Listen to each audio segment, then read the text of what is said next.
And we back with another episode of the Mike Murphy Show. I got a special guest today, my man Tommy Brown.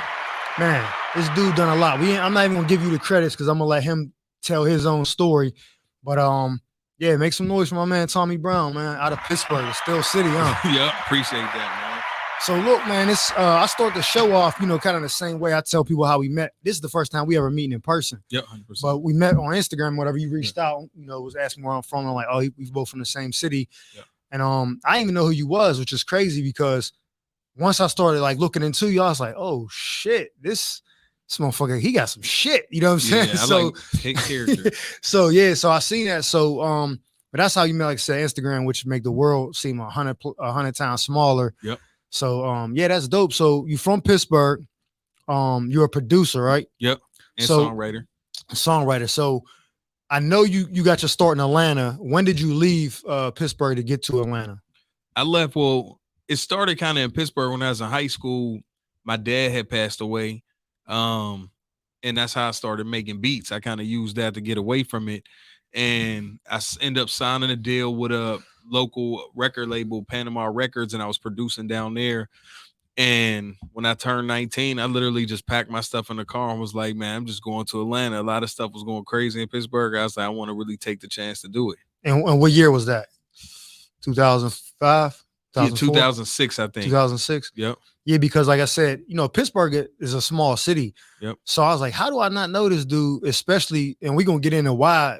I'm like, how do I not know him? He's from the city and you from the hill. Yep. So I'm like, yo, I'm from Garfield. That's, you cross over the bridge. You right there. I was like, how, you know what I mean? So I was like, well, he's a couple years younger than me. I'm like, well, maybe he left before that. So when you left in 06, I still was in the Army. Yep. You know what I mean? And then I was like a couple years older than you in high school. So, when you're young, that couple years is like it's a big that's gap. a big difference. Yep. You know what I mean? But like, I ain't hanging with that nigga. A freshman, I'm a senior. I don't even talk to the, you know what I mean? Yep. And we ain't go to the same school or nothing, but it was like, how am I not, how I missed this dude and not know who he is? But I did my research. I'm like, oh shit. That's why when I read it, I'm like, I got to get you on a podcast, bro. You got a story. You know what I'm saying? Yep. So you go to Atlanta and you say you was making beats in Pittsburgh first. Yep. And for a lot of local artists like the Government and GOV, S Money. Yeah, shout them out, my man. Yeah, that's crazy. Hard Times, all them. It was my guys, man. Yep. So making beats for them. You did any sessions at ID Labs when it was the way back when it was Wiz and them was still there? Yeah, when I went there, Wiz was still in the early stages of his career, and I never forget. I asked Wiz, I was like, how many songs you do a day? He's like, man, I do 3-4 songs a day. And in my head, I was like, he gonna make it because just that consistency gonna get him there. Yeah. Because I met him, and that's funny. He sent me a message on MySpace, like a friend request. Yep. I was in the Army. I'm like, man, who is this? I didn't know he was a rapper. No, I just kept denying it. And then one day I accepted it. So when I finally met him in person, I'm like, man, I thought you was like gay or something. Like, kept trying to. He was like, no, it's my team is sending that out. Like, I don't even know. I don't even run that. I was like, all right, we got cool like that. But I used to always see him down ID Labs. So I figured I'd ask because if you from Pittsburgh, that was like the, you know what I mean? That's like the hit factor in Pittsburgh, you know what I mean? It's like universal. Yeah. You're like, yo, we down there. You was doing something. So you go to Atlanta and I read you was working at Sears. Yep. I worked at Sears just to get an apartment, right? Like to say you had a pay stub. Yep. Because I was running around Pittsburgh. I had about like 3,500 saved up. And when I left, I was spending that every day. And then I was living with my girlfriend's grandma in her downstairs. And she would like wait for her to go to work. As soon as she'd leave, she'd wake me up, go cut the grass, do this, do that. I was like, I got to get my own spot. Yeah. So I went to Sears and was like, I need this many pay stubs to get an apartment, and I grabbed one right in the south side of Atlanta. And then you was so I read you were passing out demos. Yep. So samples, not even full.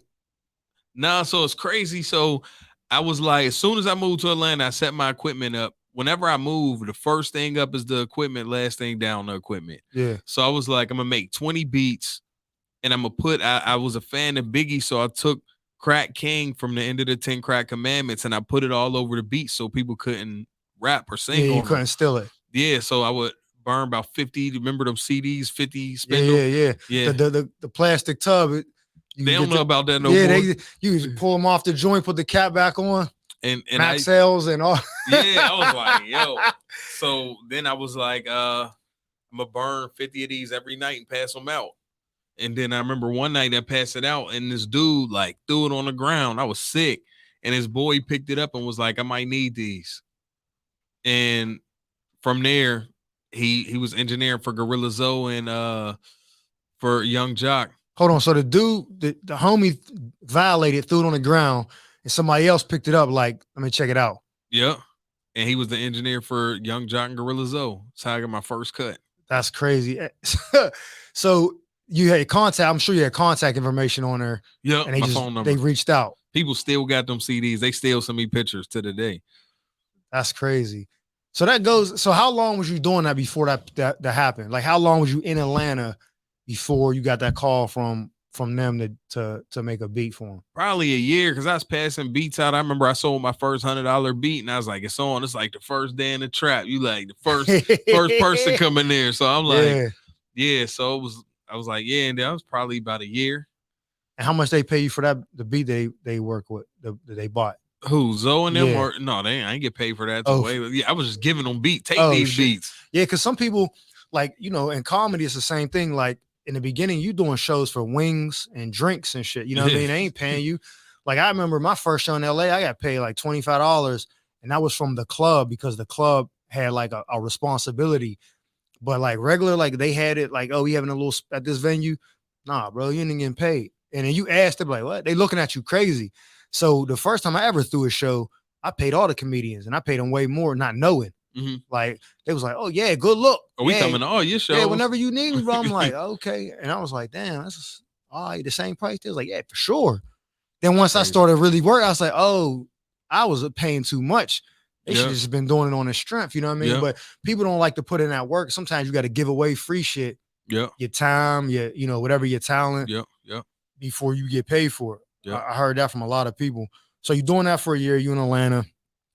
And so I know, because I'm in LA, Pittsburgh ain't got nothing. It's not for entertainment. Nah. It ain't gonna happen there. Nah. So you knew that early. You had the advantage. I didn't realize that till late.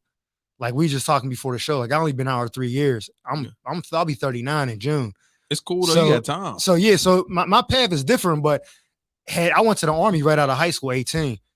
If my maturity was a little different, I would have never came back, because I was in Texas. Like, and Texas was lit.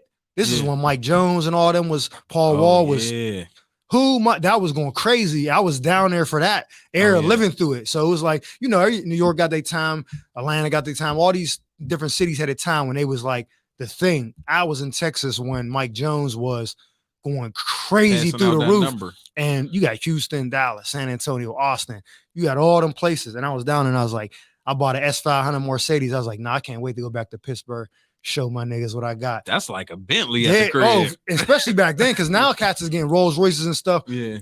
There wasn't no Rolls Royces back then. Benz, Beamer, that was the Lexus. You had an LS. Oh, they eating. I seen somebody with a Lambo, and I seen a Lambo out there. I was like, changed. Oh, yeah, it's different. You leave Pittsburgh, you like, yo, that ain't shit. Yeah. But that's how I thought. I was like, I want to take what I earned and go back to show off. Yeah. And I put myself in a fucked up position like that. But you got out early, so you knew. You get there, you down there for a year, you grinding, and then you sell the beat.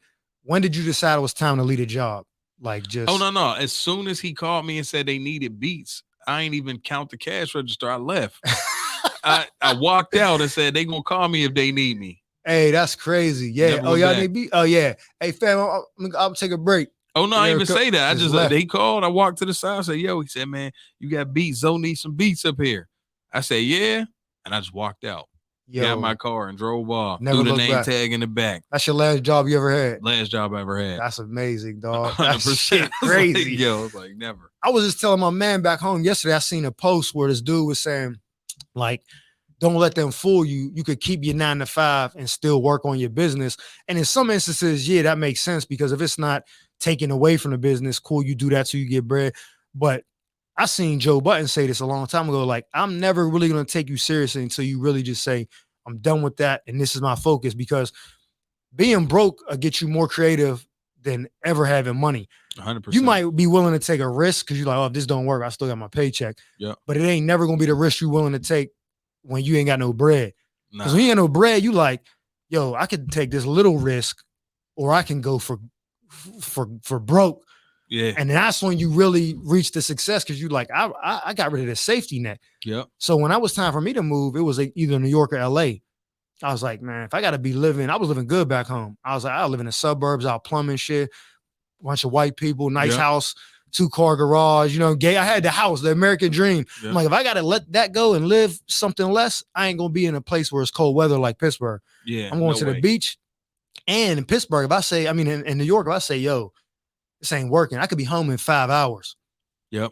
In LA, it's like, yo, do you got the money to leave? Yeah, like, true, you know what I'm saying? Like, can you even afford to leave? Like, it ain't, you know what I'm saying? So I want to take the safety net, just rip it out and be like, this will get creative. So by you doing that and just walking out and look, you like, I ain't worked the job since, you know what I'm saying? Man, I done slept on floors. I'm gonna never forget sleeping on the floor. I got kicked out by my man after like a year. I couldn't pay the rent. And then I was signed to this dude, Rodney Jerkins, Dark Child. Oh, yeah. I know you're talking about. I don't know him personally, but the name Dark Child. Yep. And so I was signed to him. I stand down in his basement on like an air mattress, and I would take the change from his dryer. They used to take whoever washed the clothes would put the change on the dryer. I would take that, and I'd buy tacos from Taco Bell. That's how I was eating. Crazy.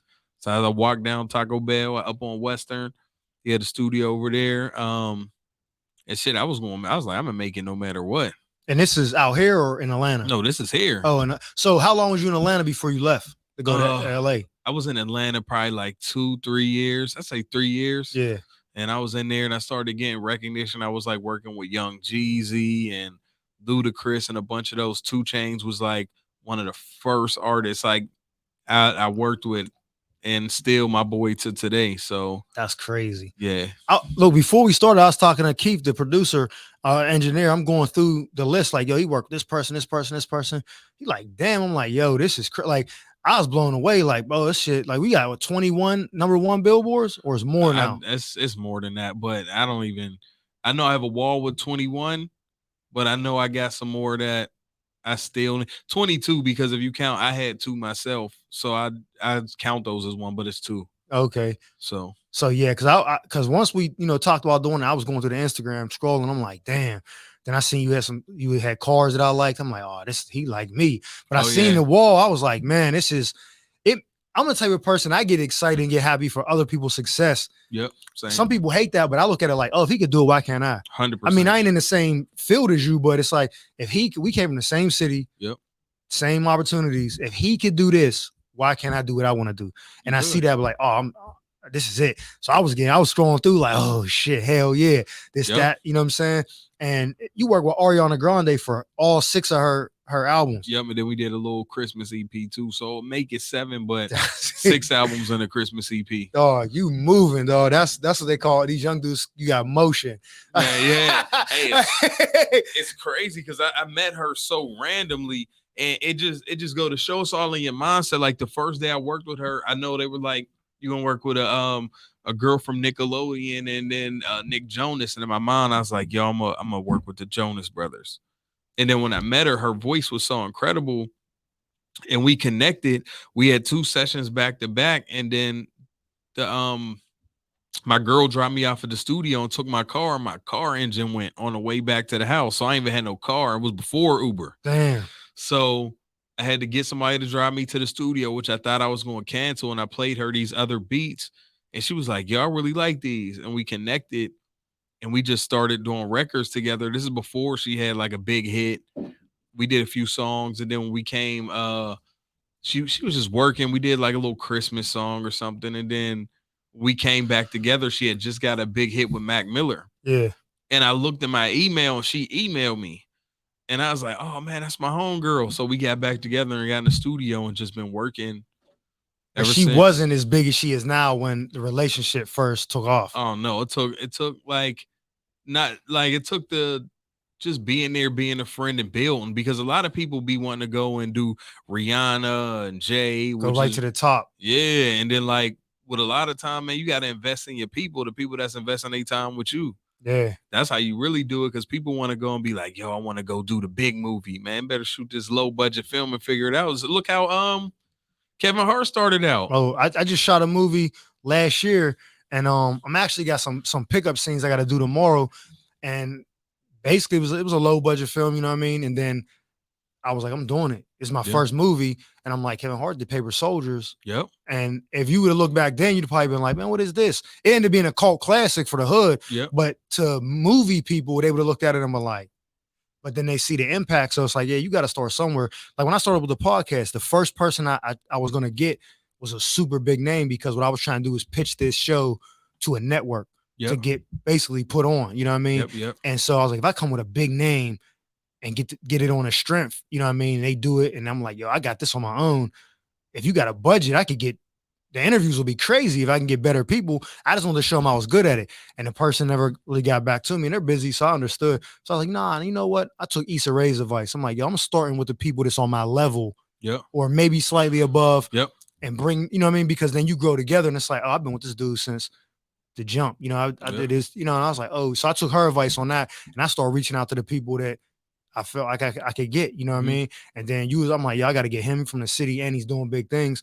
But I don't even mean this like in a disrespectful way. It's just like you hear these producer names like Hit Boy and all these. I had never heard your name, and I'm like, but a lot of people when I reached out, like, oh yeah, I know. I'm like, where the fuck I've been at? Like, you know what I'm saying? Because the name ain't resonating. Like, if I try to get Premiere or somebody on a podcast, it's gonna be on red or never get open. You know what I'm saying? I was like, no, I'm gonna hit my man up. Especially because you reached out to me like, yo, you funny, keep going. I'm like, oh, definitely. Then I seen who you was. I'm like, oh yeah. And then I talked to your man in Atlanta. He was like, yeah, that's my man. I was like, oh yes, it's gotta happen. You know what I mean? So I'd rather take them people right there and then, you know, make it together. It feels better that way. Yeah, it's kind of crazy because I always, when everybody go right, I always go left. So if everybody doing something, and then I love Hit Boy and everybody else, like all of them friends of mine are across their path, and we worked on songs together and stuff. But I'm just like, I want my branding to be almost like I'm in the back room, like I'm in the back. Like I walk in rooms, people don't even know it's me. You know what I mean? I let the work speak, and then I go do what I want to do on the side. People notice the people around me before they notice me. Like I seen you at the Rock Nation brunch. Oh yeah, nigga. You know I was gonna bring that up, dog. Hey, I wasn't gonna let that shit slip my mind. I said I was going through a pill. I said, oh, so that's some people. They need to be the main. They need to be Jordan. They can't be Pippen. They can't be Kukoc. You know what I'm saying? They can't be BJ Armstrong. They got to be Jordan, or they're not happy. You know what I'm saying? I'm kind of like that because all my life, everything I've done, I always was a role player. I played football. I'm like, yo, what do I need to do so we can win? I don't need to be the star. I went to the Army. I'm like, yo, I'll go in first. What do we need to do? Then it got to a point where I was like, nah, fuck that. I want to be the person that they running up to, like, yo, and pushing people out the way. I was like, nah, it's my time. But everybody's not like that. Some people, that's like a fear of theirs of being like bombarded. They want a regular life. They'd rather be rich as hell and have the work and accomplishments, but you never know who they are. You know what I mean? So it's like, like you said, there's producers who got the name. You hear it on the track. Oh, he made this. And then you look at your work. You're like, oh shit, he working with this. Damn, he would. Oh, he the same. He just as nice. You know what I'm saying? And you writing songs, like it's the work is most important. Some people just want the notoriety. Nah, I'd be cool, man. Like London on the Track, he a good friend of mine. It's funny. I go out with him. We go somewhere, all the cameras flat. I'm walking right behind him. I'm like, man, you got it. I'm cool, man. I'm rooting for you. You know what I mean? I'm cool. I'm cool off that. Like I had my friends, and I leave it at that. Like, but the Rock Nation brunch, that's like a funny story, man. That was kind of crazy. Well, what you want to talk about? Because we got time. So look, so let's get into it. I'm cool with. I ended up meeting Biggs, which is one of Jay's really good friends, you know, and then from the Genesis. And Tata. So them is good friends of mine, and we do work together on different artists. Biggs managed artist St. John. Oh yeah. He's French or no. St. John is from New York. For real? Yeah, he had a super big song where they remixed it, and it was called Roses, and it was like one of the biggest songs on TikTok. I seen them like pumping. I seen Biggs talking about, dude. I thought he was from another country. Maybe it's the name. I mean, he might dress like it and look like it. Weird. Too. Like yeah. But they was hyping him up like, yo, he's hard. Yeah, they was saying that. So I'm familiar with who he is. I just thought he was from somewhere else. No, so then me and Biggs ended up getting super cool. Biggs came and hung out and was like, "Man, I told Jay, man, I told you one of us." And every time somebody, that's everybody, Ooh. number one on the list Yeah. most of the time. Yeah, most of the time. But so I was out, we went out for drinks and we was at Boa, and I was like, "Man, I knew you this long, man. You must not be cool with Jay like that, man, because you still ain't introduced me to Jay." And he was laughing about it. And he said, "You know what, man? The brunch is tomorrow, man. Come to the brunch." I said, "I ain't get invited." He said, "Man, I'm inviting you. We'll get you set up, man. You got a suit?" Like, "Yeah, I got a bunch of suits." So Hell yeah. cool. So I get up early in the morning. I'm running around. I take my young boy Reese with me. He 20, 22, trying to figure out his way in the game, but he be focused. So I'm like, let me take him with me, so he could kind of start seeing how rappers move. And we go there. As soon as we walk in, we get the red carpet service to the door. It come everybody and their mom in that spot. And then I look over and I see Tata. I say, "What's up?" And then I see Biggs, and Biggs standing right next to Jay Z. And Biggs see me like, "Come here." So I go over there and meet Jay. And I looked to the left, and Jay like, "I heard a lot about you, this and that." And I was like, "Yeah, man, nice to meet you." And then I looked to the left, and it's Babyface. So the craziest thing about Babyface, who's one of the greatest of all time. All time. And I go in, I want to say 2 weeks before this, maybe 3, not even 3. Babyface reached out and was like, "I want you to work on this song I did." So I'm a collaborative person, so I got like a 40 people team. Yeah. So I asked, "Yes, go, yo, you trying to work on the song? I gotta go do this, I gotta do it." So I just did it real quick. I was like, "I'm gonna just do it real quick." And I sent it back like an hour and a half, 2 hours later. He said, "I love it, mixed it. I'm putting it out right before the Super Bowl." So I was like, cool.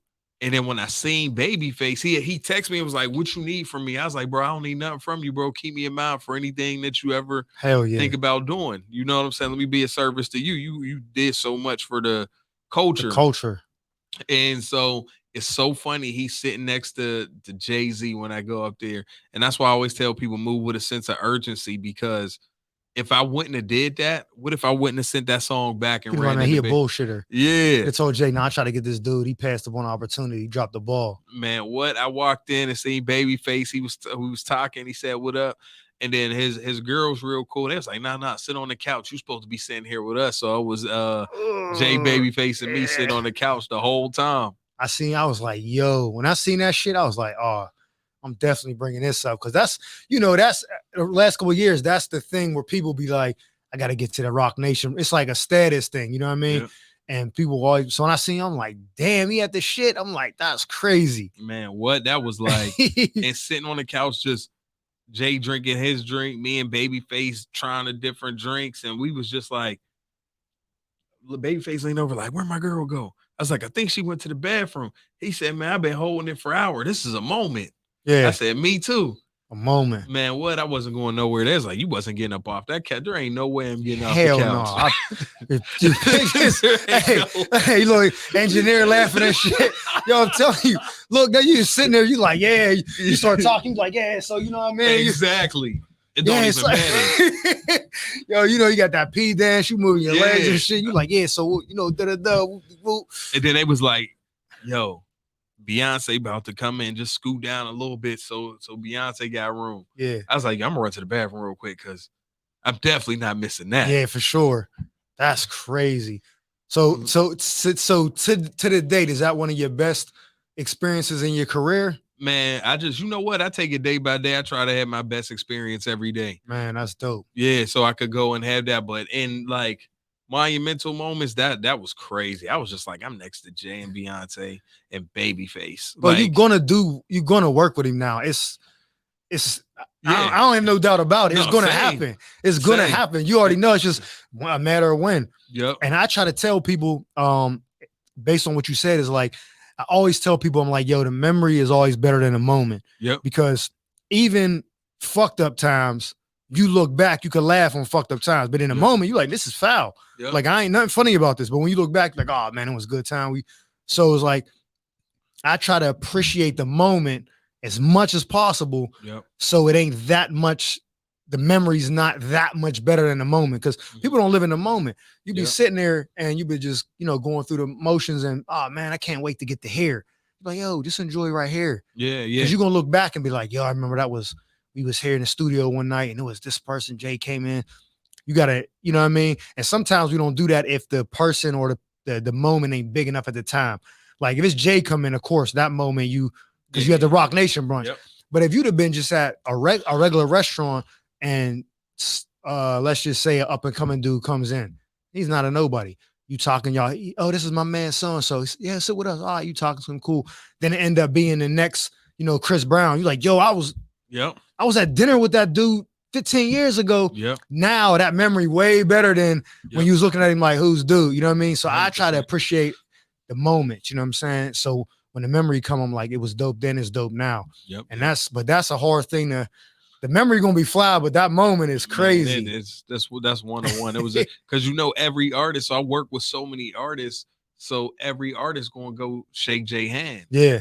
So every artist that's in there, and everybody want to go make it over to Jay to kind of squeeze in there and shake his hand. It'd be crazy. And they like, what Tommy doing on the couch with Jay? I was like, yo, we here. It's where we supposed to be. But when they see you and they like, oh, that association, they're like, even if you ain't did nothing with him, they don't know how you got there. You could have just been like there on some, you know what I mean? Yeah, but they 100%. see it and they're like, oh, that's you be with him?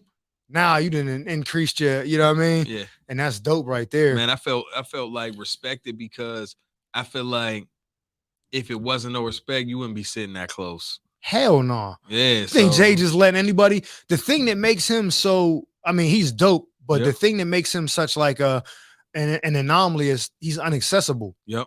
So it's like, if you see like in the comedian world, Chappelle goes everywhere. He talks to regular people. He be in Yellow Springs, Ohio, just hang with so it takes away from his celebrity to a certain bit. You see him like, oh, what's up, Dave? But if you seen someone like Eddie Murphy, I ain't never seen Eddie Murphy. Yeah, I don't know. If Eddie Murphy just popped up into the Laugh Factory one night, that shit would shut the fuck down. Yeah. They'd be like, holy shit. The goats, it would go crazy because you don't see him anywhere. I seen Dave Chappelle come in there one night for like 2 hours. Yeah, and people just, what's up, Dave? Like, but it ain't people going super crazy because he always does that. Yep. He's accessible. When you ain't accessible, and that I kind of think like with my career, what I'm trying to do is like I'm trying to balance that. Like on Instagram, I post on, I try to engage with everybody, respond to DMs. It makes me more accessible and less celebrity-like, but then I think that cultivates a better interpersonal experience. When you sell tickets, they're like, man, dude, cool. So he replied to my DM. I'm definitely going to check him out.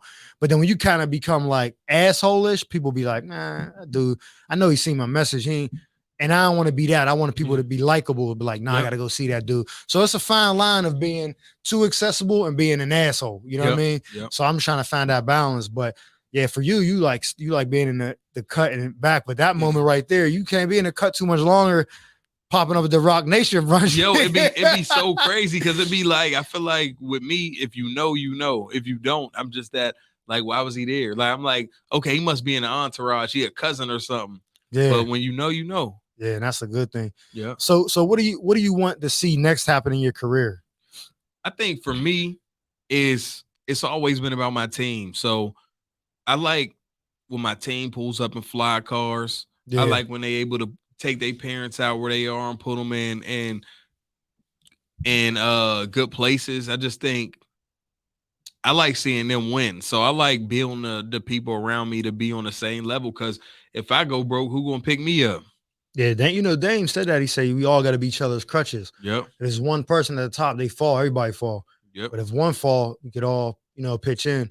And I'm like that too. I think that's more of a key to success than just like talent or hard work. Because if you want to go fast, go by yourself. If you want to go far, you go with a team. Yeah. And so some people in the beginning, they don't want to pay for this assistant or this manager or whatever. They want to do it all, and then they lose out so much money because they trying to do stuff they ain't skilled at instead of building a team. And it's like, all right, I'm gonna have to pay these people. I'm gonna take a cut out of this money. I could be making 50, but now I only make 30. Oh well, that 20 gonna come back tenfold in a long run, and then you didn't gave purpose to people, you didn't employ people. And Kevin Hart's he's a big proponent of that. And I read his book and he talks about that a lot. Where like in the beginning, he took all them dudes, Spank, Naeem, Joey. Like he had a whole team and wasn't making a lot of money in the beginning, but he was making sure they was good. Even if he was just like, as long as my bills is paid, I'm building a team. Yep. And they went out together, and he was like, and not only did it make him work harder because he's like, it ain't just me now, it's 6 other people Yep. that I gotta, focus on. So yeah, that's a good thing, man. That's dope. So who are some of the other artists besides the ones you named that you work with, especially ones that you were like, when it happened, you were like, oh, this is a big moment for me. Man, I literally think, like, I remember when I had I did the song Holy for Justin Bieber. Yeah. So we were in the studio and my boy Frank started playing these keys. They was crazy. And this dude, John Bellion, who's sick artist and songwriter, just sung the hook. He like freestyled the hook to that song. Yeah. And we was in the studio and I was like, yo, close the session. Don't let nobody hear it. But we like finished the song. And then like a year later, he like, yo, Justin Bieber want to do the song. And then he like had a little voice note of it. And it was just like, yo, this is crazy. So you basically, you had the beat, he did the hook, but there was no verses on it. And then Bieber heard it. They changed it. It was verse. It was a whole song. Then they rearranged it because sometimes you just change the song. Like I feel like a song's not done till it's out. Yeah. So it's like shooting a movie, seeing a movie, and then being like, yo, that scene don't really need to be in there and we can go reshoot that, but really having the ability to go in there and do it. Yeah. Because sometimes when a movie's done, it's done, but it's just about the attention to detail. Yeah, that's dope. Because, like I'm not a music dude, but I sat in studio sessions sometimes. And to me, it's so tedious. Yep. Because you go in there, like, do it like this. Nah, let me think. Go out and eat, come back. Most cats be in there smoking, chilling. There's girls in there. It's like until someone's like, and I guess that's part of their process. You know what I mean? Like they said ODB used to go in the studio, go to sleep for an hour, wake up, eat, sit around, write 5 more bars, chill. Like I couldn't do that, man. I'd be so frustrated. And I think that's why, like, with comedians, we like the instant gratification. Yep. We tell the joke, it hits. There's no, let me think on it. You know what I mean? Yep. And we want it right away. So for us, it's like, nah, I need this right now. Yep. And then we keep going, and we get day in and day out working on the same material to get it polished. Like you said, oh, I did this joke, it killed, but I think that middle piece could be different. Yeah. And you go in and change it. And then when you hear it, you're like, yep. It's like going on tour. Like when you go on tour with an artist, like it's funny because I always went on tour with Ari. It's like the first shows are like you see the kinks getting worked out. Yeah.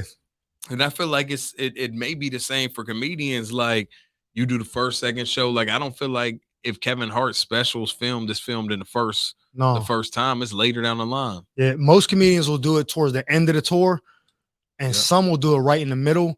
But the ones I talk to that are doing it like that, most of them are doing it at the end, because then by then they didn't had so many reps, so they perfected it so much. Like the Chris Rock special that just came out that he aired, people I talked to that saw him doing that in other cities said the whole joke that he closed with Will and him, he used to start the set with that, and he finished it, and people was like, what do you think, he should have started with that or finished the set?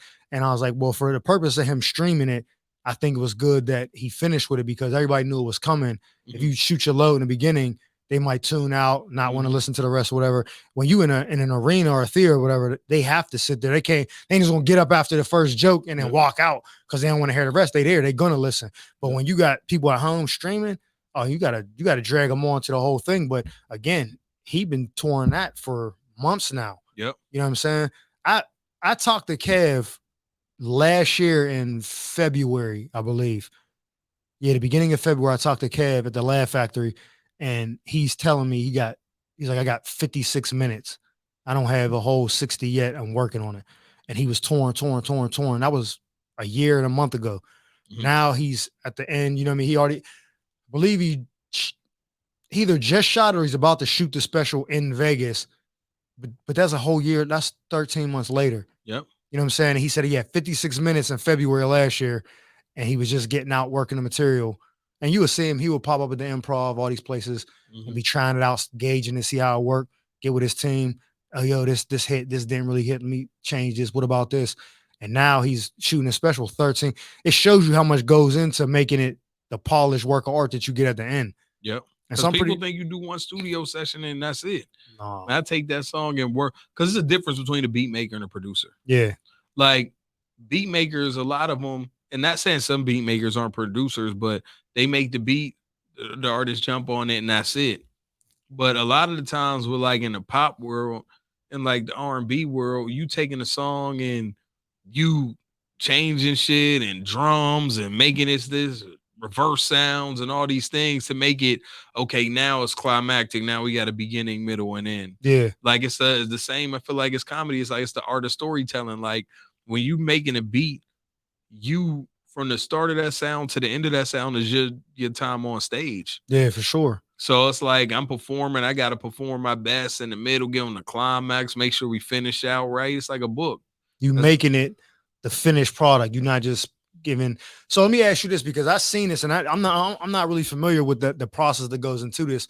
I seen an interview, and Young Berg, Hitmaker, whatever, says something like he was better than Hit Boy. And Hit Boy kind of was like, look, I don't even be addressing this, but you don't even make beats. Like you just put the shit together. Like, so or what they do, two different things? They do. I mean, I never physically seen Berg make a beat. I mean, but he's great at producing. He putting a song together. You bringing in the artists, you bringing in the writers, you bringing in it's like producing a baby. Yeah. Like, so one's not more important than the other in that aspect of what they're saying. Yeah, I mean, but Hit Boy's a producer too. He just does it. I feel like he's more, I'm gonna do it top to bottom myself. Yeah. Which is fine. I think Hitmaker's more, I got a team and I work with my team to do it. And I feel like when it comes to like somebody like myself, I kind of do it both. I like can do it myself, but I prefer to work with my team. Like, yo, because people be like, yo, Tommy don't even make beats. I'm like, bro, I don't need to make a beat if I don't have to, because my man gonna make the beat and we gonna go in there and make it the best it need to be. Yeah. So it's more important. So let me say it like this. In your point of view, you prefer you put out the best product, whether it's you driving the boat or it's a team of people. I'm putting out the best. If I can't do it myself and be at the best, I'm gonna rely on these guys. And some people is like, nah, I'm doing it myself no matter what. Yeah, because some people it's like rap, right? Some rappers, like if you an MC, you want to go. Some people say they don't respect people as MCs if other people wrote their bars. Yeah. Like, to me, if it's delivering the best product, I mean, if it's going to take us less time for 30 of us to drive the boat to get across, then it takes one person to drive it and sleep. Like, for me, we're in so many territories worldwide, like Japan and Korea and all these. So it's so much work. It's impossible for me to do all the work myself. So why not open up the floodgates for my team to come in there and do what they need to do, and they all benefit off it too. I feel like if you want to get wealthy, get everybody else wealthy. Yeah. So like, and we had this conversation. I did a podcast a couple of weeks ago, and they was, they came out with that Billboard list. And they had Jay at the beginning or whatever, and they had other people, and a lot of that I didn't agree with. But to me, Jay's my favorite. Like, you know what I mean? And not because everybody says it. The first time I ever heard was in my lifetime. Was the first one. And I was like, oh, he got another CD. And I went back. I was hooked ever since. But I think that, like you said, if you talk about artists, like Drake had somebody writing for him, Kanye had him. I put them as some of the greatest artists ever. Now, if you talk about just rapping, I can't give you that credit because you have people helping you. Now, I'm not saying that take away from the work of art you put out, because clearly Kanye got a crazy catalog. Drake got a crazy catalog. But when you talking about just going in there rapping and talent wise, I'm like, oh, you can't compete with Jay.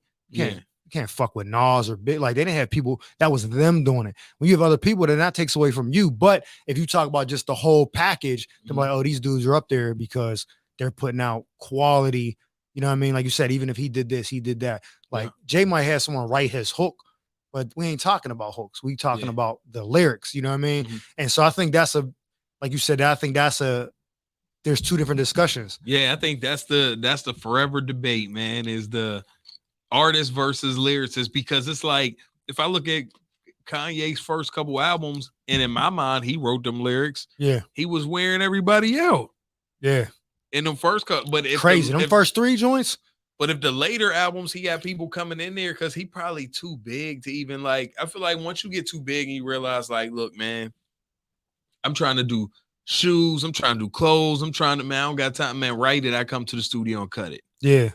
Like we're gonna keep the train moving because music is what make it sexy. If you trying to, and this is a different thing, bro. Just like you said, we talked earlier. Some people you okay with being in the background, not being the one that they're flashing the cameras in your face and oh, this is the mega star Tommy Brown. You're like, I don't need all that. You know what I mean? Like I'm making money, I'm putting out quality, I got the accolades, I got the respect. Like some people, they don't respect that part. Like it's just a preference. You know what I mean? Yep. Like some like the Jordan LeBron debate. You know what I mean? There's a bunch of things that you can pros and cons for both athletes. It's like, what do you prefer? What do you value to determine which one you pick? Because if you're a person who values just like grit and that killer instinct, you never gonna pick LeBron. Yeah. Because Jordan was just, he would create lies in his head just to go out there and just dog the shit out of you. Yeah. LeBron's like, I'm trying to be friendly, likable, have a good time, easy going. You know what I mean? If that ain't the kind of athlete you like, you ain't never gonna pick him.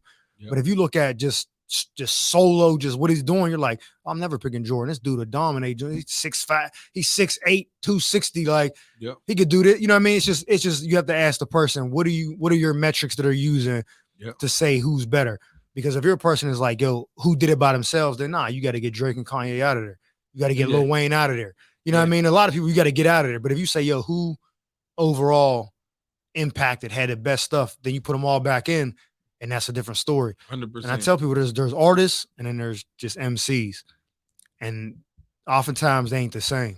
Yeah, because people always be like, well, Jay Z made people stop dropping X5s and but this artist can't sell t-shirts. It'd be like, man, this shit is crazy, but it's a lot of I love it though, because it's like, what kind of Kool-Aid you like? Yeah, everybody's different, bro. It's never we live in a world where everybody has an opinion, and even when it don't make sense, they still their opinion. Yeah, you know what I mean. I see people come on like Dave Chappelle ain't funny at all, Kevin Hart ain't funny at all. Like, yo, this nigga's selling out Lincoln Financial Field and it's a football stadium. He's funny for sure. Like, even if you don't think he's funny, you saying he's not funny is weird. Yeah, because the facts prove that he's clearly doing what he's doing is he's funny. You know what I'm saying? 100%. So even when people had those opinions, you just be like, okay, people like Jay Z ain't on nobody's top 5. You be like, come on, my nigga. Like, what are you talking about, bro? Yeah, right. Like Big Gip said that in an interview. And I commented like, Gip, you ain't in nobody's top 500. And I still to this day just keep getting comments like, who you like? I'm like, I'm not paying you attention, but you ain't the person to say that. Like, you can have your opinion, sure, but when you don't have anything to validate what you're saying, you look like a hater. Yeah, my boy put Sean in his top 5 the other day. My other boy put Ludacris in his top 5. I was just like, I don't know if they in my top 5, but like Sean, Bad Boy Sean. Yeah, I mean, he's cool, but his run was short. He got locked. You know what I'm saying? Top five is a top 5. And when I say top 5, people like, you biased, it's all New York rappers. I'm like, because I'm just looking at lyrics. Yeah, like I'm not caring about, because if you look at Jadakiss and Fab, outside of Fab's first album, he never really put out a great commercial album that was like, yo, but lyrically, he's bodying. Joe Budden is bodying. Ransom or bodying. Lyrically, they're killing. Big L, Big Pun. Lyrically, you know what I'm saying? You might be like, oh, the album wasn't that good. It ain't no hits. Some people put out hits. T.I. put out hits. Why don't nobody put nobody from the South in the top 5? Because I think, well, if you from the South, you do. Yeah. So if you ask a Southern person, they very seldomly put anybody. Maybe Andre. They do. I don't listen. This is unpopular opinion. I don't think he's that nice. I don't think he's not in my top 25. You know what I'm saying? Like, and that's just to be real. Like when you talk about, but again, I'm going off his straight lyrics. Yeah. He can rap, but come on, man. Like he don't have no solo album, and he's just a weird nigga to me. Like I ain't into that. You know what I'm saying? Like my top 5: Jay, Nas, Biggie, Big L, Big Pun, DMX. Like Jadakiss, Fabulous. Yeah, somebody got mad I put Jada in my top 10. I'm like, Jada crazy. Jada, come on, man. Top 5 that are alive. Like he's up, you know what I mean? But if people like, oh, what about this person? What about this person? I'm like, yeah, they had good bodies of work. Like you could listen to their song. Like, oh, some people you got party songs. Some people like, y'all just want to cruise and listen to this person.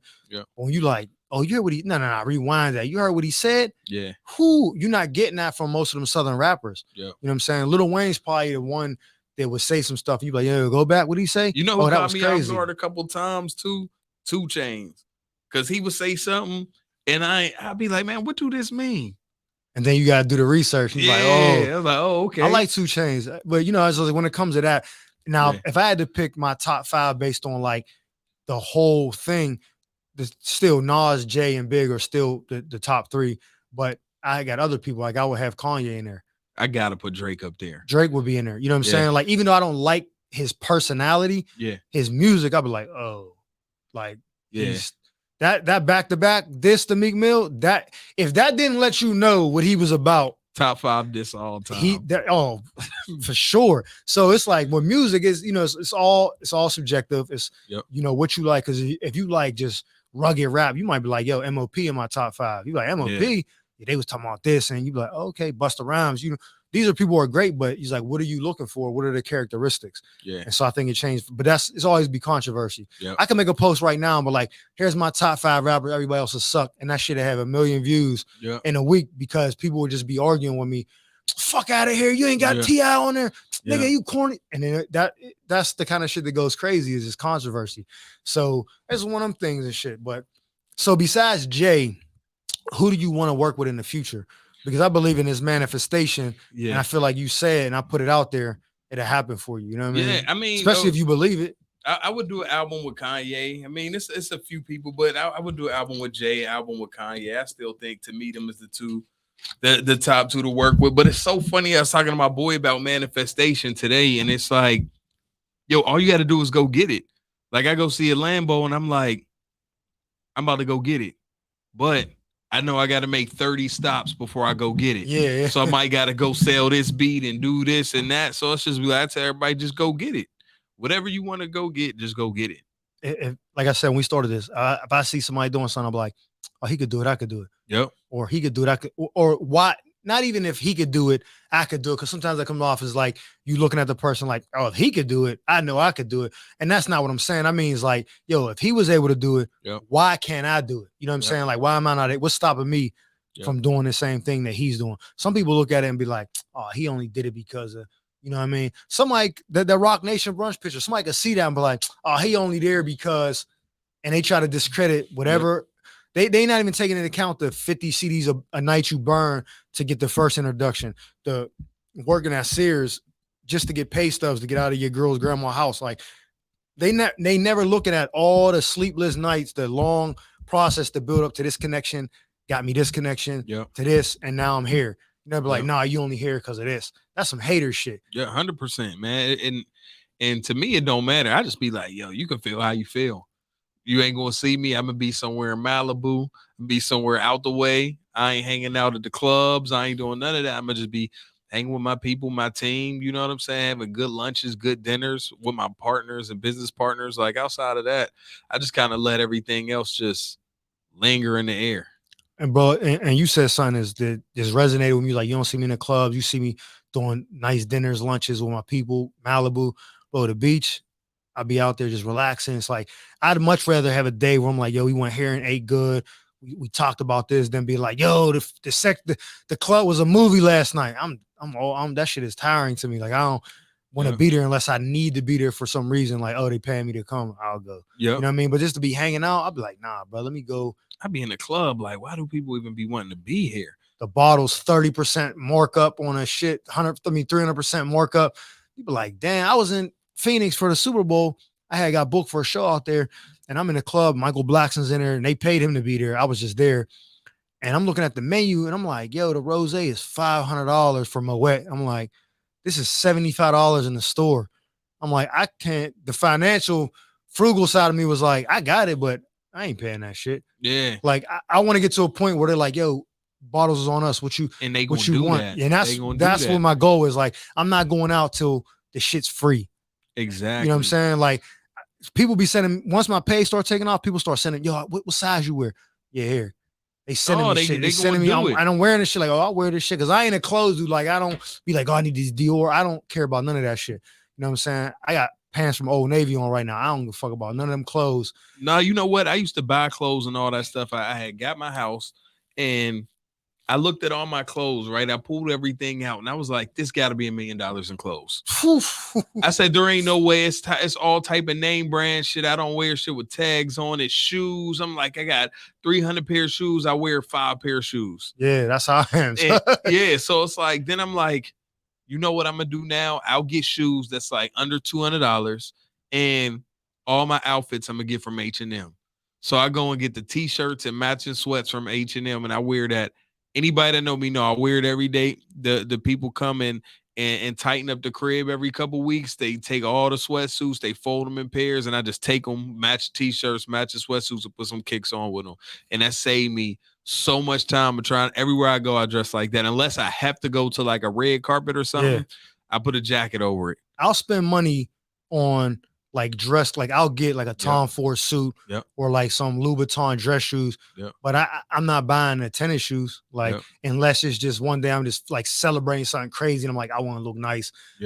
I want some attention, some shit like that. But just to be going out, I'm wearing Air Force Ones, Air Maxes. Because you want dirty them. I'm from the East Coast. I was wearing Timbs out here in the summer, 2020. It was all closed down, but I was still wearing them. Cass was like, what the fuck? I'm like, yo, this ain't nothing new to me. My boy still wear Tim. My boy been out here almost 8 years. He still wear Tim. Like, bro, it's hot as fuck outside. I don't even be caring. I still got like 7 pair in my closet. I'll be like, I got the beef and Brox, all the shit. I'll be like, yo, I'm not never getting rid of these. Like, this is my, you know what I mean? But yeah, that's dope. So I know you get some nice cars. What's your favorite car you didn't own? You know what? My thing is, it's crazy because I'm so impulsive. So that's me too. Though. I'm working on it. Yeah, so it'll be like, I'm gonna never forget when I was like, I had started making money because I had did an interview and it was like, because Thank You Next was like my real staple, biggest song. It's like, yo, what changed for you after that? I said, I bought a Lambo. I said, I drove better. I had the Lambo truck. And to me, I was like, yo, this is crazy. And then I put some rims on, I had it. And I was like, you know what? I drove it for a while. Then I got the vet. And I get out of that and do this. And so my thing is like, now I understand buying cars that retain the value, which may cost more. Yeah, but so they make more money. Yeah, and then, or if they even hold the same. So like the last car I had, I literally went to go sell it and it was the same price as the car I wanted. So I literally went, I think I paid like a $5,000 difference to drive the new, I was like in a Rari. It was like $5,000 difference to get the new one. Yeah. You know what I'm saying? Because it holds value or gains value. So I'm not telling people to buy cars, but if you buy cars, look at the one that's going to hold the value. Yeah, for sure. And I feel like that's where they beat people when they be like, yo, when your car leave the lot, it dropped. Certain cars not if you buy the right car. Yep. Certain cars is tax write-offs, depending on the weight. You get a truck like a G-Wagon. X6. They have like the X6 truck. You driving enough, that's the tax write-off. You write off the whole truck. Yeah. See, there's a lot of loopholes. Even with taxes, and people will complain, like people complain about Donald Trump, like he don't pay his taxes. The tax code says if you do this, this, and this, you get this, this, and this. And people who know that do it, and they're like, well, I ain't paying taxes. You know what I mean? Yeah. You could do it, I could do it, he could do it, anybody could do it. You just gotta learn it. Don't hate on the person because they're like, who wants to pay taxes? Nah. You know what I'm saying? Nobody, when you work all this and they're like, I'm taking 33% of your bread. You're like, I got to give my manager this. Out here is 50%. It's crazy. You know what I'm saying? Like, I got to pay my manager, pay this. You know, I'm like, if I can not pay this, the government who don't do shit for me anyways, they going to, you know, especially if you be black in America. Like the end of the year, be like, what do you have to spend? Like you might need to invest in something that you're doing. You might need new equipment. Yeah. And all that'll be a tax write-off if you buying the stuff that you're using for work. Because if you got an accountant, they'll say, like, I learned this. My boy, it was the end of the year. He went out and bought a S550 brand new. I'm like, yo, he was like, nah, but if I didn't buy that, I was going to pay Uncle Sam that. Yeah. So I went and bought the car and wrote it off as a work vehicle. I'm like, oh shit. He's like, yeah, bro, I ain't, you know, my accountant be on it. At the end of the year, they're like, yo, you got this many days to spend this much money on something that you can write off, or you're going to have to pay, you know, because it decreases your taxable income. Yep. And so they don't know that. You know what I mean? Like for a regular person, if you made $100,000, but then you was doing Toro on the side or something and you wrote off a $25,000 loss. Yep. Now you only paying taxes on $75,000. Yep. Not $100,000. Yep. And that's a big difference. It is. That's a whole different bracket. Yep. You know what I'm saying? I think like after 82, it gets into like the highest bracket. So after that, if from 75, you're like, oh, I just saved 6% or whatever the number is on taxes because I you know what I mean? So people don't understand that and they complain. Instead of complaining, get educated. And that's play the game. That's the whole thing. Learn instead of being on all the blog sites, you got to go and be on them and follow some educational people. There's a lot of people that'll tell you everything you need. I'll be learning so much from Instagram Yeah, or TikTok. I'll be like, oh, that's how you make that green juice to do that for your body. Oh, that's how you do this. man, you got people like Earn Your Leisure, Wall Street Trapper, Yep. Ian the Master Investor. All them dudes be giving game out every week, all day. Just yo, do this, do this, do this. But people don't want to learn. It's like, Yep. they say, and I don't even want to say it's just black people. It's a lot of people. It's like, yo, if you want to put knowledge, put it in a book. Nobody gonna read it. Like that ain't even just black people no more. It's this generation. Yeah. Nobody wants. They want to like you tell them. If you told me like, yo, I could get you this, whatever. You just gotta, learn this. And I'm like, no, just show me. You're like, nah, bro, I'm telling you, if you do this and learn this, you'll be able to. I'm like, whatever. Yeah, and it's so funny. You're like, yo, I'm giving it to you. You just gotta go learn it. Yeah, and a lot of people don't want to, but it's crazy coming from Pittsburgh. So coming from Pittsburgh, I have a different view on what it is because I know like a lot of times they put like white versus black or this color versus this color, and there is a lot of racial things that go on, a lot of racial problems. But like a lot of times growing up in that city, it wasn't about the racism, it was about the tear of your living. So it was like it's white, blacks, and everybody living on a low tier, middle tier, and It's top a tier in the classism, city. yeah. Yeah. So it's like it wasn't just about like being black or white. So when I look at a lot of that stuff, I don't even put a color on it. I just put like the tiers of people, like they market to those class of people. And it whether you white or black, it's a lot of people that are uninformed because of the marketing. What's marketed to them is the trash. Yeah, like for example, if you go like in Pittsburgh, we don't have a lot of like steakhouses that are like high end like out here. Yeah. Ain't no Nobu's or nothing. You got Capitol Grill, Hyde Park, Eddie, Merlot's. You know what I mean? Couple, right? So if you went to one of those restaurants and they're like, you black, and then you ain't really got a lot of money, they're like, yo, you got a reservation? Like, nah, I don't got a reservation. Oh, you can't eat. You're like, oh, it's because I'm black, whatever. Somebody white would come up and be like, yo, you got a reservation? Nah, but like, yo, I got, I'll buy 3 bottles of, they're spending money like, oh, it's not about the color. Yeah. It's that you spending money. Yep. Just like, nah, I'm gonna buy this, or you know what I mean? Like I'll pay you this for whatever. You know what I'm saying? They're like, oh, we could do that. It ain't about, like you said, it ain't about the color. It's like money is leverage in any 100%. Situation. So you go in any situation, oh, the club's closed, rack capacity. Yo, I'm trying to buy like 3 tables. I got, come through, sir. Yep. Don't care what color you are. What color is that? Money. Yep. That's all people care about. But some people are so used to that mentality of being taught that they're oppressed that they always think it's their race, why they can't get ahead when it's really them. You gotta, man, it's learn. A lot of people. It's a lot of people I see in big rooms that's black, white, Indian, Asian, whatever race, Latino. Yeah. There's people in them big rooms, but they took the time to educate themselves. Because if you create value for yourself, you inadvertently become valuable to others. Yep. You know what I'm saying? Like, so for instance, me and you, we just meet or whatever. Let's just say something come my way that I can't benefit from at all. Like, no way. But I'm like, yo, my man, hit you, yo, bro. This dude, I just talked to him, blah, blah, and it ended up being something crazy for you, right? I'm like, nah, just run with it. I don't need nothing. You like, bet. Just like you said, you told Babyface, like, nah, don't just keep me in mind. I pass you something later on down the line, something might come your way. You're like, yo, I got a comedian friend. I wanted you to introduce him. Like, oh, bring him on. You introduce me to somebody. He like, yo, they looking for someone like you. I'm gonna sign you. Like, oh, now by me doing something for you, I became valuable to you. Inadvertently, you become valuable to me. Yeah. And people don't think like that. They always want to know, what can I get out of this? And people be afraid to ask, because you know what I learned? And it's so funny that like 2 weeks ago, I went and tweeted. I was like, man, who knows Ice Spice? I want to work with Ice Spice. I seen that on I seen it on your Instagram though. You reposted it. Yep. And then when I put it on the Instagram, so many people hit me trying to go and make the plug. People done put me on with her manager and everybody else. And then ATL Jacob hit me and was like, yo, I'm gonna put us on text with her producer. Let's all figure it out. And it's so crazy because some people aren't humble enough to ask. Like, I'd rather just, yo, somebody know I don't need to look like I know everybody. I want to work with her because somebody set it up. Yeah, and especially with a following like you got, and just even outside of the following, like, I'm using that because it's like, that's a large network.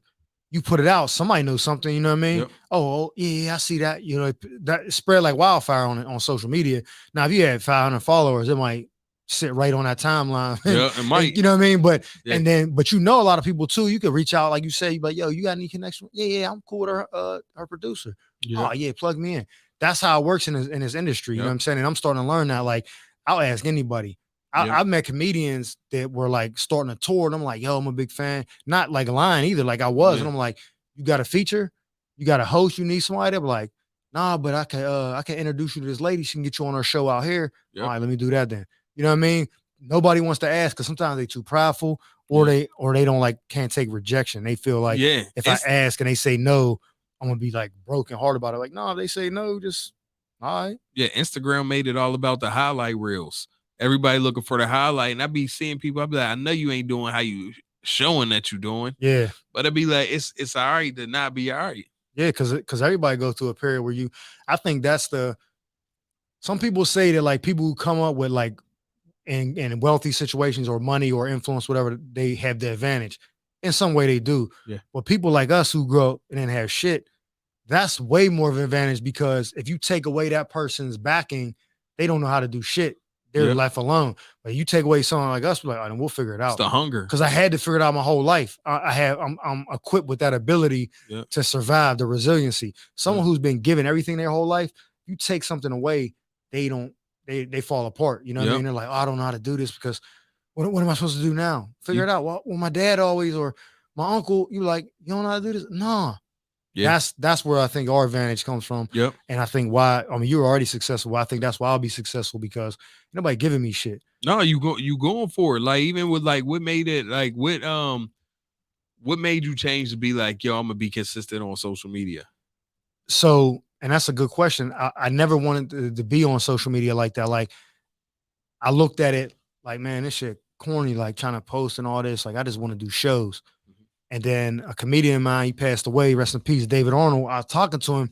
He's shooting his Netflix special. He's at the Laugh Factory, and we sitting there, and it's like the documentary part of his Netflix special. So they're walking around with the cameras. And I just was like enamored by the whole thing, like he's the fucking star. And it wasn't a Kevin Hart or a Chappelle. It was somebody that I knew and respected, but the world was about to know how good this dude was. And he was walking around, and everybody was like, oh, Dave. And he was getting all the love. I was like, I want that. And I was like, yo, what do I got to do? Blah, blah. And he was like, yo, gave me all the advice that I heard from 100 other comedians. I packed it in. He was like, work on your social media. And I was like, all right. And that was February 22nd, 2022. I was like, all right, cool. I started making more videos, not consistently, but trying to. And I was like, man, this shit just ain't like, it's hard. Or I would get a couple, if I got 1,200 views, I'm like, oh, this one did good. Like, okay. Yep. And I was feeling that. And then I made Timberland video. I posted it just sitting outside my daughter's school. A couple of days later, like maybe almost a week later, Funk Flex saw it from someone else's page. Mm-hmm. But they had tagged me. So he tagged me and reposted it. And I seen it and I was like, but I had already made a video every day before that. Mm-hmm. Like just telling myself, like, just be consistent. And by the time he sent the followers on my page, they was like, oh, this dude got a bunch of stuff. And I was like, I can't stop now. Yeah. And I kept making the video every single day. Yep. And then they was just like, took off. I was like, oh, this is, everybody kept saying, be consistent. I wasn't being consistent and complaining that it wasn't happening. And now I'm being consistent and it's happening. I wish I'd have done it sooner. Man, I always tell everybody it's like a relationship. Like, it's like if you only talk to your girl once a week, how long do you think it's going to be your girl? Facts, bro. That was the biggest thing. And I see is like even, so for you and what you do, you don't necessarily have to be big on social media to be successful because you're not selling out. You're not selling something to a large group of people. You know what I mean? Like one person could be like, oh, I know his work. I want to work with him. Yeah. And your name in that circle, what you do is familiar with you. On my side of it is like, I got to sell tickets to, you know what I mean? So if nobody knows who I am, you know what I mean? And this ain't like someone like Chappelle could not have no social media. He still sell out everywhere he go because he's already established himself. Yep. You don't need social media. When you someone like me, you need it. So it's more important for me now to build it so I can have an audience to sell tickets. And then once I start getting into these comedy clubs and then start doing good like that, then it'll be like, oh, he funny. I thought he was just so funny on Instagram. I came to check him out. He good as hell. Yep. And then you come back the next time and you sell out all the shows or it starts to build. It's just putting the work in. But with social media, I realized that now you don't even have to be that good. I know people with 8 million followers on social media in every city that they've ever performed in. I've heard people like, man, that motherfucker's trash. But I went because he's funny as hell on Instagram. And they sell out because that works for a while because They don't know. they don't know. You know what I'm saying? You could do New York 20 times before the jig is up. Yep. And then hopefully by then you did get good. Yep. Because you've been putting in the work on stage. Or you find somebody to write it. Or you find somebody to write it. You know what I'm saying? But for me, it's like social media is big, like where I wish I didn't have to do this. Like sometimes I'd be making a video and I'd be like, let me find something, man, just because I got to post something. And I hate that it's like that because it started to become like work. But it's really a job in itself because that's where I struggle with too. Because so many people like, bro, the stuff you could do on social media, and I do it for like a week, and I'd be like, I'd be so busy. But I think I'm gonna start getting more consistent on it too because it's so much that I could show the world and people so misled by what they think the industry is, and really could show them a better, easier way and the way things could be done inside the music industry. Like I seen videos where you're like playing with the I don't know what that thing is called. Yeah, the NPC. Yeah. Yeah. Lord Finesse does that too. He makes videos like, here's the backstory to this beat. Yeah. And he shows how he did it and he's talking through it. And them videos be going crazy on his page. Yeah. And I see yours. I'm like, yo, people like that because you're showing them something that they don't get to see. You know, bro, with people, they just want to know, like if you was like, yo, here's my beat. I did this beat for 2 Chainz. And they're like, oh, that shit fire. But if you're like, yo, this is what went into it. And it's a backstory. Like, oh, that's crazy. But yeah, and I had to add this. And then, man, the drums ain't sound right. So I took these drums from this. And I hear Kanye talking about that. He's like, I took the drums from this, a sample from, you know, the 5 Heartbeats. You're like, what? He's like, yeah. And I pulled it and I slowed it down. You're like, yo. And it was so crazy. That shit go crazy when you do them videos, dog. Yeah, and a lot of times what's crazy about it, a lot of times niggas be lying. Niggas be like, yo, I took this box and I took this pen and I took this and I making like, it more dramatic than it really. Like, I got them drums. Nigga lying. See, that's crazy. So for you, how long does it do you think it takes to get the meat and potatoes of a beat? 5 minutes. And then it's the polishing it takes. Yeah, you take the time. Like I could play one sound and somebody could write a smash to it, but it's about after that just finishing the track and getting everything done and turned in. So it's like a process, and it's a hurry up and wait process because you might turn it in and then you don't get paid for 3 months. Yeah. Like, that's why I always tell people on my team, they be like, man, they still ain't pay me. I said, man, get 10 checks ready to come to you.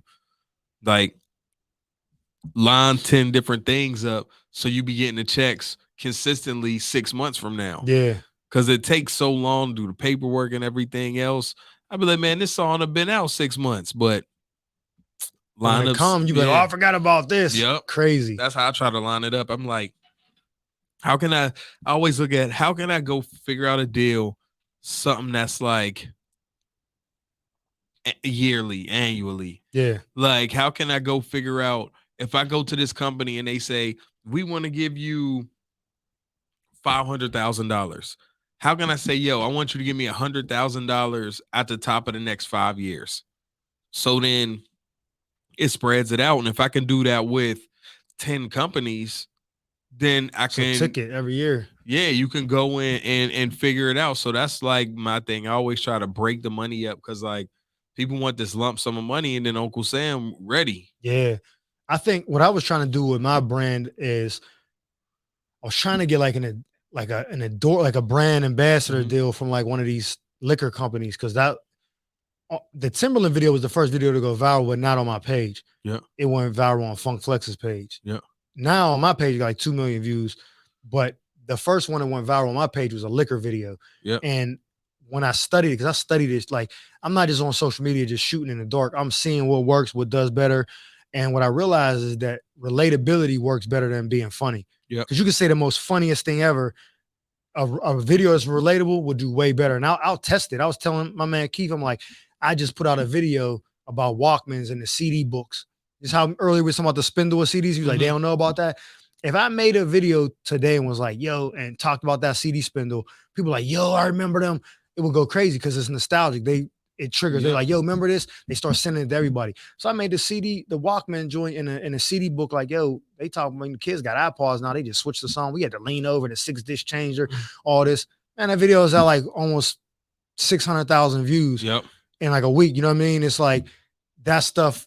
So I was like, these liquor videos was the ones that really, that first one did 3 million views. It took off. I'm like, this is Man, crazy. that I shit was is trying to get funny. a company to be like, yo, why don't you promote our brand as an ambassador? And I'm like, I'll dead all that other shit for this consistent check.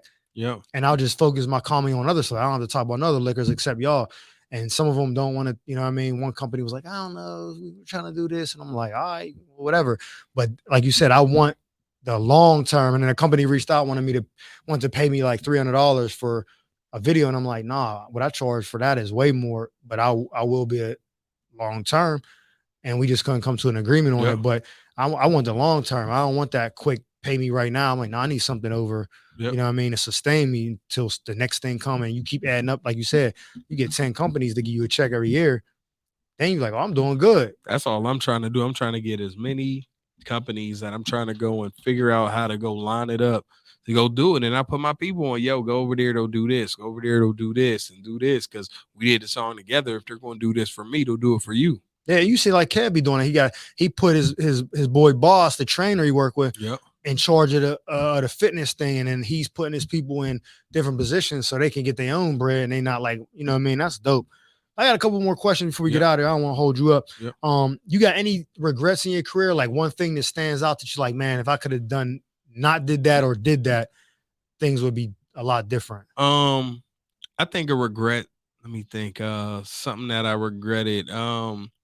Was like not believing in myself sooner. Like, because a lot of times it's like we're ego driven people and we don't want to look less than, especially in time of social media where it's like you don't ever want to look like, no, I can't put this person got 20,000, I can't look and put this up and have 1,500 views. Yeah. Like, I feel like just believing in yourself earlier, because your first video is not going to go viral. Your second one may or may not, but it's just the consistency and learning that consistency really makes you the best. So just believing in yourself and being consistent. Do you think once you realize what your talent actually was, because a lot of times, I know for me, some people, I think this is a better problem. Some people, they overestimate what they are. They think they something they not, and you be like, oh, you about to get humble.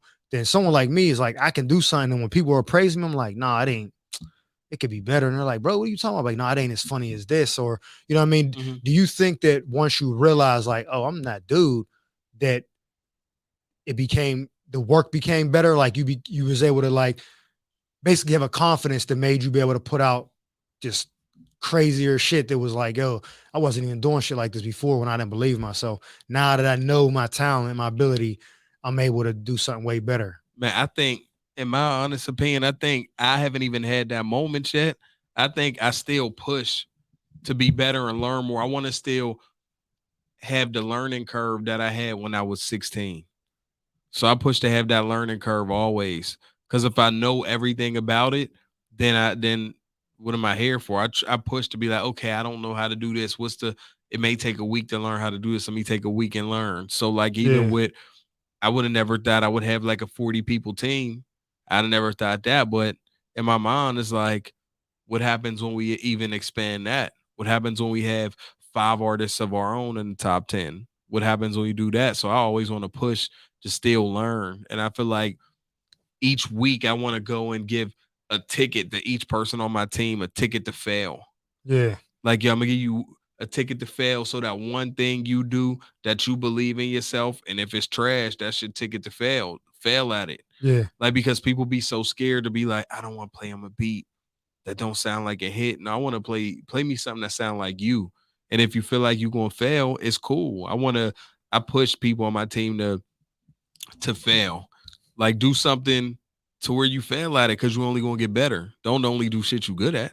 Oh yeah, that's some people only work on their strengths. They never develop weaknesses. Yeah. And so I agree with that. But I know for me, like when I was in Pittsburgh, I was doing comedy. I never had a bad show. Mm-hmm. Everybody was like, yo, you funny as hell, you the funniest one. So I was like, get on stage completely confident. I would tell the jokes that way, everything would always go good. When I came out here, I started getting around people that was super nice. and I would get on stage and be like, huh, is it funny? Like Yeah. with that delivery, and they were like, oh, what the fuck? Like, and I was having like a rough go at it. I'm like, Yeah. damn, I never wanted to quit, but I was like, maybe I ain't as good as I thought. And then once I did a couple shows where people came to see me, like, yo, I'm here because of you. I'm like, oh, for real? Then it made my confidence different. And not saying I know everything, but it made the way I performed way better than, you know what I mean? So I felt like, yo, I am the talented that I know I am. Like I'm acknowledging it. So I just wonder if it was that for you, because sometimes when you're not confident, like you said, somebody's like, I don't want to show him this beat. What if he don't like it? Or you be like, man, have confidence in yourself. Like, yo, I made this. Oh, that's fire, bro. You're like, oh, for real? Like, yeah. You're like, oh, that's dope. Okay, cool. Like confidence is always a secret weapon. Always. You know what I mean? You can get away with a lot if you're confident. You can lie to people and they'll believe you if you're confident. You know, what's your credit score? My credit score 780. I don't know what you're talking about. Go run that again. Okay, well, maybe it's a mistake. And we'll just get you in the car now. We'll figure it out later. That motherfucker bluffing like hell. Like, is it? But you're like, oh, it's. I mean, you think I can get this car? They're like, well, you know, you're gonna have to put 10 grand down. You're like, oh, that never works. You know what I'm saying? You're going like, y'all want that vet. So start cleaning that joint out right now. I be in and out of cars, like always swapping. I know too much about the insides of like a car that I be wearing them out. They don't know what to do. Yo, this car's 50 over. I wouldn't pay 15 over. They're like, well, you can't get it. Go get the dude who you talk to, your boss. Yeah. Let me go talk to him about it. I'm like, yeah, you gonna do this to me? and they were like, no. You know? But it's that confidence, man. So, so when your career is all said and done, when you look back, like if you get, you know, like they say, like when you die, your life flash before you. You know, when you look back at your career, when it's all said and done, what do you want to have accomplished in its entirety? Like the if you could sum it all up. I think to be able to show people that it's possible. I feel like as corny as that is, for me, that just is what it is. Like, I like when people come in and be like, yo, man, I couldn't even believe I did that. I'm like, you could do more. You ain't even been pushed to your limit. Like, I came up in ROTC and all that. I was going to go to the Marines. Yeah.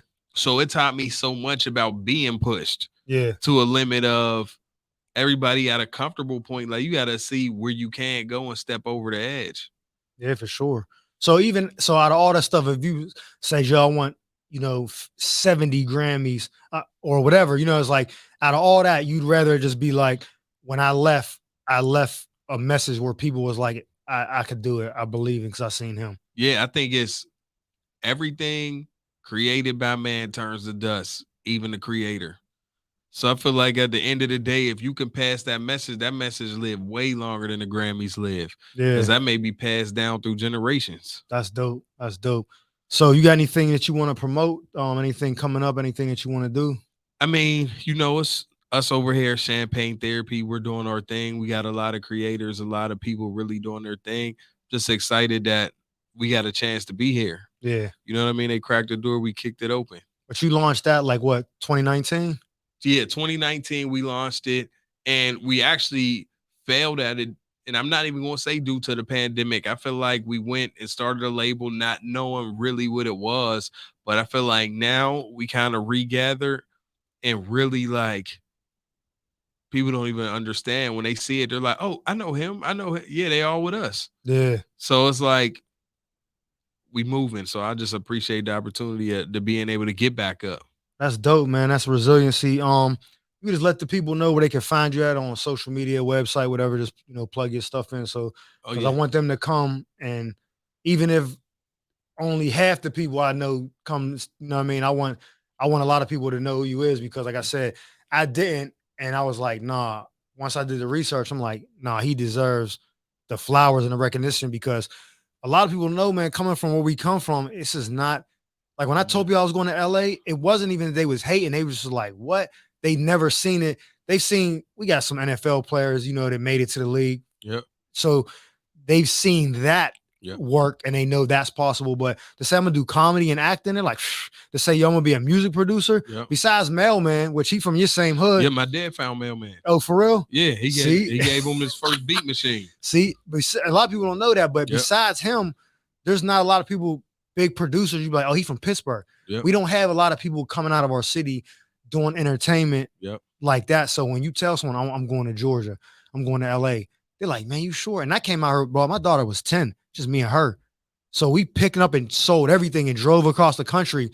Man, I look like a maniac to people. Yep. So I'm kind of what you on what you want is like, I like to show people like, if I do it, you could do it. And I took the chance and it's happening. It's working for me. Yep. So yeah, man, I wanted to give you your flowers because I was like, oh, this Appreciate dude is a beast, man. He's up there with the best of them.